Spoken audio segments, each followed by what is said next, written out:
name is George Daniel, and I'm going to share with you just one of the probably millions of variations of a woolly bugger, or in this case, a bugger jig variation.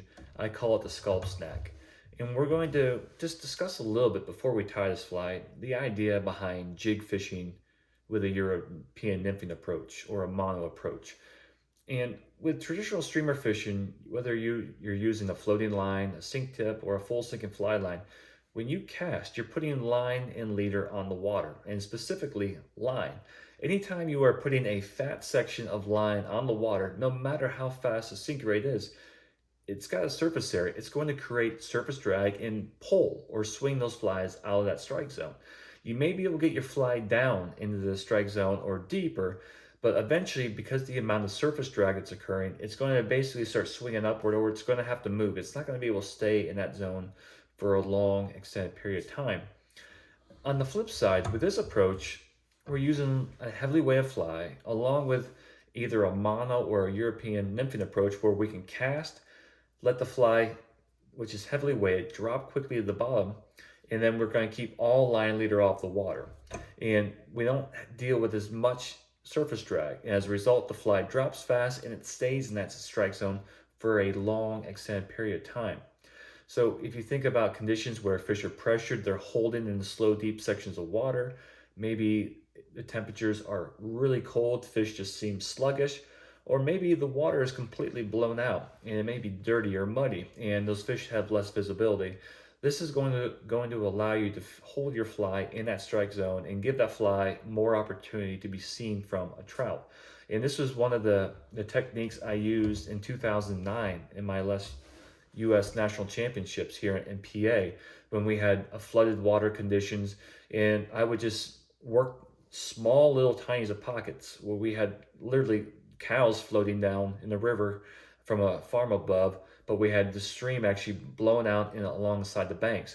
And I would just find a couple little pockets behind trees that were on the bank but now had become part of the river system because of the high water, and basically just hold these flies, cast, and just kind of basically keep the line leader off the water and keep this fly anchored in that small little pocket and just jig it down for literally minutes in one small pocket for a long extended period of time. And eventually fish would find this fly.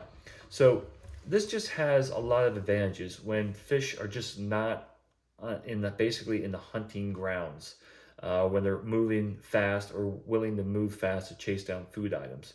So we're going to share with you just how to tie this simple little bugger, talk about some of the key concepts or principles I think which makes this pattern really good, and hopefully it's going to bring you some success as well on the water.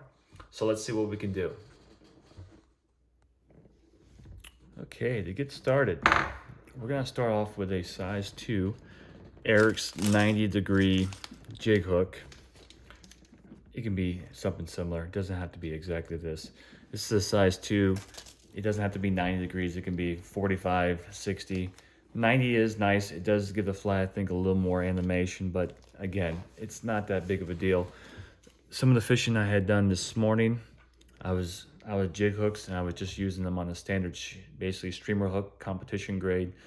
So again, it doesn't have to be this, but when given the choice, I like to use jig hooks. Also, the hook's going to invert upside down, and I feel like you're going to catch bottom a little less, especially when you're bouncing your streamer close to stream bottom. All right. The other thing about this is that you want something that's really heavy. Most of the time, I'm using a 5.5 bead on my hooks on most of my smaller jig hooks like this, and the idea is that I want a controlled lift and a controlled fall, meaning that if the weight is too light on the bead and as I lift the fly up and I drop, if there's not enough weight pulling back immediately the moment I give that fly a little bit of slack, there's going to be a disconnect as soon as I lower the rod tip. And as you all know, with like bass fishing, so many times the takes occur on the fall, and the same thing happens with trout fishing, is that the problem is we just don't have control during the drop. So here with enough weight, we're basically going to keep a tight connection between rod tip and streamer. We're going to lift it with control, and then we're going to drop it with control. So having that amount of weight is critical. And if you're hanging up, then with a European approach, with your sighter, which is that brightly colored piece of monofilm in your system, then just simply hold your cider a little higher off the water. Or if you're not getting down the bottom as often as you want, hold it a little bit lower. But this is basically, you are hanging this under your pattern or under the rod tip. So use as much weight as possible. That gives you that control during the lift and during the fall. And to give the fly a little bit more weight, and then also just to give the fly, give the bead to get locked in a little bit more, we're gonna maybe take about 6 or 7 wraps of lead wire right behind the bead. Put a little super glue on that. We're gonna take our 6/0 tie-in thread, and we want the weight not on the entire hook shank, but just kind of on the front third of the hook shank. That's gonna keep the weight of the head moving in this direction. So when you make that strip, the head's gonna bounce up and down. If you weight the entire hook shank, the fly is gonna ride a little more flatter. So we want that head to kind of kick up and down. Lock that in. Now we're gonna tie in the tail here. Since COVID, finding good marabou has been just kind of a nightmare. We're going to use a Sculp and olive, which is just kind of my favorite color combination, but you can use whatever you want. To reduce bulk, because we don't want a lot of bulk, we want this fly to be thin as possible, but still maintain some sort of profile. We're going to take this, we're going to tie this in. The other thing here with marabou, the stem that's kind of holding all these fibers in place kind of stiffens up the tips right here. So one of the things a guy named Picket Pin shared with me years ago, just taking a tip and just trimming it out. And that just gives the fly a lot more, just kind of basically pulls the spine out and just allows a little more flexibility with the marabou. We're gonna use a pinch technique. Tail's gonna be about the same length as the hook shank. The important thing to remember with streamers, when you're tying a single hook point, is this. It is true, most of the time trout and other predatory fish do eat the prey head first, but it doesn't mean they always attack head first. So often, I would say over half the times, when you're working streamers, so many times a fish is going to come up from behind. It doesn't all of a sudden come up from behind and say, okay, here's a tail, I'm going to swim around to the front end and eat the fly. No, it's going to attack it from whatever direction you can grab it first, where it can kind of hit it, stun it, slow it down, kill it, do whatever. And then if it slows it down, then you can see the fish actually start positioning. If it has the fish in its mouth or the bait fish in its mouth, it's going to slowly try to reposition so they can reorient the head so it can swallow it head first. But it's important to understand that fish do not always attack head first. They attack from whatever angle they can to slow it down or kill it at first. And when you're fishing single hook points, I like my hook point dead center. So no matter what angle, I have a good likelihood of hooking that fish. I don't want the hook point too far up and I don't want it too far back. Dead center for me with a jig approach is a good idea. All right. Now, we're going to tie in a little bit of flash. We have some gold flashabou. We're going to pull out about 4 strands here. And we're going to double this over right here. Maybe it only ends up being 3, but that's okay. Pull this back right here. Pinch. Take our thread and just pull that right towards us. We're going to get that flash to get married. And I want the flash to extend just slightly beyond the marabou tail. That's going to allow that flash to actually move and basically kick and reflect light. If you cut it flush with the marabou tail, it's not going to have as much reflective properties. So just another great little tip that I heard Lefty talk about years ago when I watched him demonstrate one of his deceiver patterns. We're going to do the same thing on this side. Grab about 4 strands or so, create a loop, and then just pull straight across and marry that right onto the side. That way you can get that flash directly off to the side, and we're going to trim just slightly beyond the length of the marabou. Next step is we're going to take some polar chenille, olive, in regular size. You can use a number of colors, but I like the olive, especially for this color combination. We're just going to tie this in here, pull a little bit of that cord back, and just tie this in and really wrap forward. When you're tying streamers, you want the streamer to hold up. So every time you're wrapping, you should see with a 6/0 thread, you should see the flex. When I see the hook flexing like that, that's telling me that I'm putting a good amount of torque on there. Now, we're going to kind of twist this up, untwist this, and And when I wrap this puller chenille, it's important to keep tension on this strand or on this core.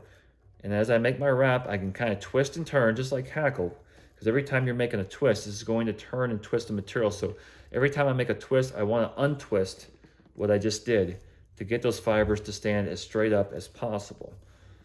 The cool thing about this, I don't want a hackle, I don't want a full body. Before, in years past, I would tie a lot of my jigs with hair and rabbit and wool, thinking it's going to absorb water and it's going to help the fly sink, which it does. But the problem is, it's also going to feel like you're pulling a wet sock through the water column. So when I tie this, when I fish this, I want to feel like I'm basically just sliding the material through. So this material just gives the illusion of a nice profile, but has that nice sleek profile and water-phobic properties that just basically allow you to pull this through the water column without having that sensation of a wet sock being pulled. Secure that. Come around here. Once, twice, 3 times. We're gonna lock that in. If you want to get all fancy, we can take a Velcro brush and fold that back, but I like messy. I like busyness with these streamers. The cool thing about these streamers, they're not like game changers or like articulated patterns which are designed to swim or imitate like a wounded bayfish. These patterns are similar to like a perdigon style nymph. You want them, the main idea is you want these flies to drop quickly in the water column. These are not flies that you're swimming or jerking with a rod tip. They're basically designed to drop and allowing you to basically use the rod tip to just kind of twitch or animate the jigging motion with the fly. So these patterns really should be simple. We're going to take about 3 pumpkin legs. This is the color I'm using here, the silly leg again. Silly barred pumpkin. Going to take the 3, fold them onto itself, so I have 6. We're going to take our thread and pull straight towards us. Get those legs to lay right on the side. Make a couple loose wraps back. Get those legs on the side and just cut kind of halfway between the body and the tail. Get the legs to kick out. And there's been so many variations of buggers in the past, but this color combination has been it's been one of my favorites. We're going to do the same thing here. Fold them in half, slide it in here, secure that, a couple loose wraps, then tighten it up, kind of hold them back, slight tension, make a cut. There we are. Now to finish this fly off, another great tip I learned from Dave Whitlock years ago.